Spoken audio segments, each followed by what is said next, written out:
Hi, my name is Ikmal Hakim bin Ibrahim, and I'll be talking about resolving conflict in workplace and why common sense isn't enough.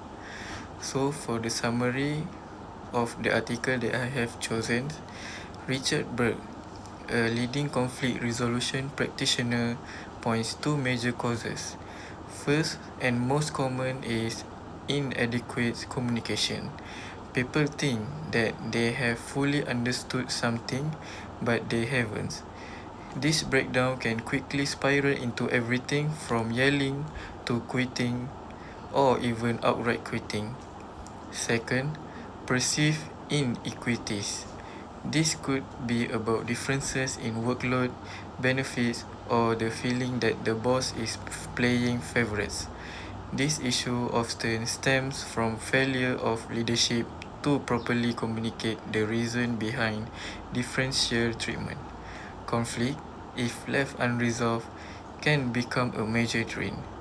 That precious time and energy should be focused on the present and future, on the main job, not on constantly fixing problem. So, if common sense isn't enough, what is it? Berg stressed that the single most valuable investment a manager can make is in training. You need people trained in the basics of conflict management. This isn't just fluffy HR. It includes practical skills like active listening, interest-based bargaining, and knowing how to have difficult conversation. Someone might be talented at specific tasks, but moving into a supervisory role it requires a completely different skill sets. It's crucial to recognize when you are out of your depth. Hiring a professional like a mediator is not an admission of weakness. It's an act of strength and courage. Ultimately, effective conflict resolution is what makes workers happy, engaged, and psychologically safe. That help is the foundation of business success. Don't let don't let disputes fester. Invest in training, focus on communication, and bring in a professional when necessary. For critical analysis, I strongly agree with the argument that relying on common sense or intuition alone is not enough to resolve workplace conflict effectively, and that a deliberate strategic approach is required. Conflict resolution is a specialized skill set. The academic literature validates this as numerous studies focus on codifying and applying specific conflict management style to achieve positive outcome. This style includes avoiding, competing, compromising, yielding, and emotional expression.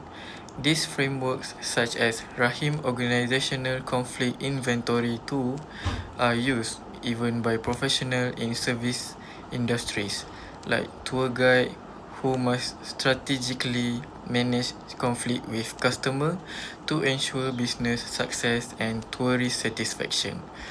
This systematic application confirms that effective resolution is a learned, professional practice, not just innate intuition.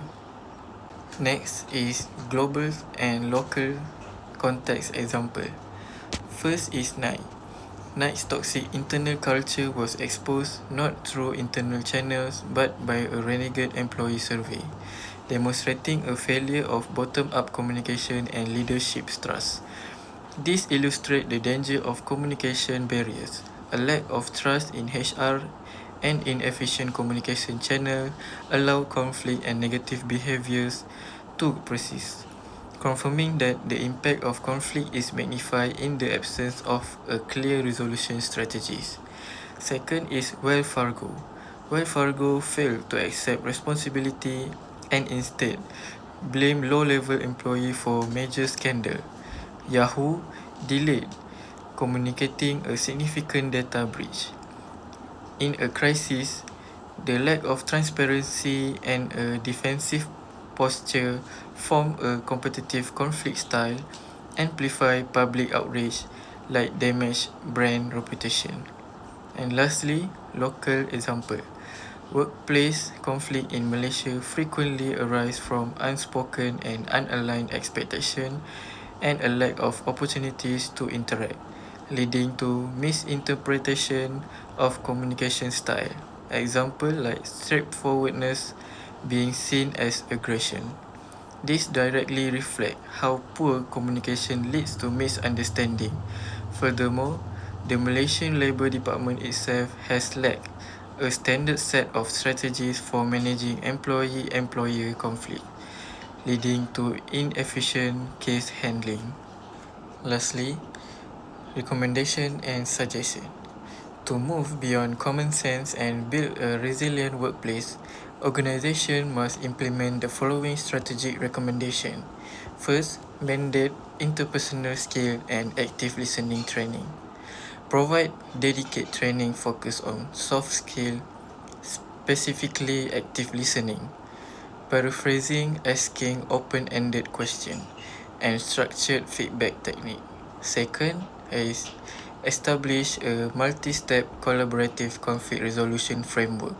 Implement a clear, published framework that start with the least formal step and escalate only when necessary, such as first, direct conversation between parties, second, consultation meeting with HR, union, facilitator, and three, formal review from senior management.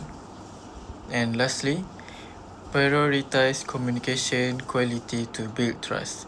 Leaders must commit to transparent and frequent communication across all levels to prevent employees from feeling left out.